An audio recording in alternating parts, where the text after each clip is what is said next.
കീക്കോട്ട ഫാബ്രിക്കിലെ embroidery ചെയ്ത സെറ്റാണ് നമ്മൾ ഇന്ന് കാണുന്നത്. നമുക്ക് 2 ഷെയ്ഡിലാണ് അവൈലബിൾ ആയിട്ടുള്ളത്. ലൈറ്റ് ഒരു പീച്ച് ടോണിലും അതുപോലെ തന്നെ ലൈറ്റ് പിങ്ക് ടോണിലും. അതിൽ ഫുൾ എംബ്രോയ്ഡറി ചെയ്ത ഫാബ്രിക് നമുക്ക് യോക്കിൽ സെപ്പറേറ്റ് അറ്റാച്ച് ചെയ്തിട്ട് ക്രോഷ്യയുടെ ലേസ് ഒക്കെ കൊടുത്തിട്ടാണ് അത് ചെയ്തേക്കുന്നത്.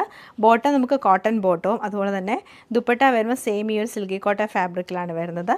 അപ്പോൾ ഈ 2 സൽവാറിൻ്റെയും കളക്ഷൻ നമുക്ക് ഡീറ്റെയിൽ ആയിട്ട് കണ്ടുനോക്കാം.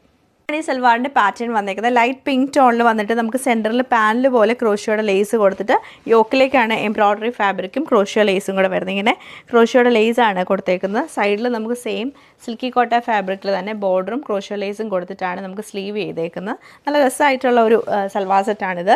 ദുപ്പട്ട വരുമ്പോഴും സെയിം തന്നെ ഈ ഒരു കളർ കോമ്പിനേഷനിൽ എംബ്രോയ്ഡറിയും സിൽക്കി കോട്ട ഫാബ്രിക്കും ക്രോഷ്യ ലേസുമാണ് ചെയ്തേക്കുന്നത്. ബോട്ടം നമുക്ക് കോട്ടൺ സിൽക്കിൻ്റെ ബോട്ടമാണ് പെയർ ചെയ്തേക്കുന്നത്.